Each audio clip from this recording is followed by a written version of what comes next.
একটি সুন্দর গ্রাম ছিল যেখানে ধানক্ষেত, নদী আর পাখির ডাক মিলে প্রকৃতি যেন জীবন্ত ছিল। সেই গ্রামেই ৮ বছরের এক ছোট্ট ছেলে রাহুল থাকত। তার পরনে সবসময় লাল শার্ট থাকত। রাহুলের সবচেয়ে প্রিয় সঙ্গী ছিল একটি ছোট্ট কুকুর, নাম টুকটুক। টুকটুক ছিল খুবই চঞ্চল আর তার গলায় সবসময় লাল কলার থাকত। একদিন সকালে রাহুল আর টুকটুক খেলতে বের হয়। উঠানে তারা দৌড়াদৌড়ি করছিল।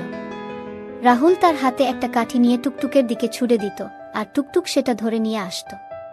খেলার মাঝখানে রাহুল হেসে বলল, টুকটুক, তুমি তো খুব চালাক। খেলার পর তারা গ্রামের মাঠে গেল। সেখানে রাহুল আর টুকটুক একসঙ্গে দৌড়ঝাঁপ শুরু করল। রাহুল দৌড়ে আগে যেত আর টুকটুক তার পেছন পেছন ছুটত। মাঠে খেলার পর তারা গেল গ্রামের পাশের নদীর ধারে। রাহুল নদীর পানি ছুঁয়ে দেখতে লাগল আর টুকটুক পাশ থেকে জল দেখে মজা করছিল। তবে টুকটুক একটু দুষ্টু ছিল। একদিন সে গ্রামের বাজারে গিয়ে এক বাচ্চার খেলনা তুলে নিয়ে দৌড়াতে শুরু করল। রাহুল সঙ্গে সঙ্গে দৌড়ে তাকে ধরতে গেল। কুকুরটির এমন কাণ্ড দেখে সবাই মজা পাচ্ছিল।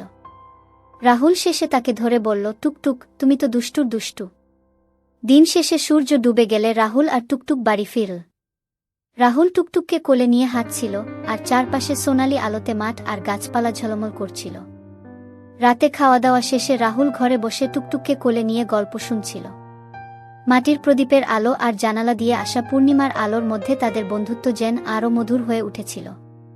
রাহুল টুকটুককে জড়িয়ে ধরে বলল, তুমি আমার সবচেয়ে ভালো বন্ধু। টুকটুক লেজ নেড়ে সম্মতি জানাল। গ্রামের সেই ছেলেটি আর তার প্রিয় কুকুর টুকটুক এভাবেই দিন কাটাত, হাসি, মজা আর ভালোবাসায় ভরা এক বন্ধুত্বের গল্প। গল্পটি ভালো লাগলে ভিডিওতে লাইক দিয়ে চ্যানেলটি সাবস্ক্রাইব করুন।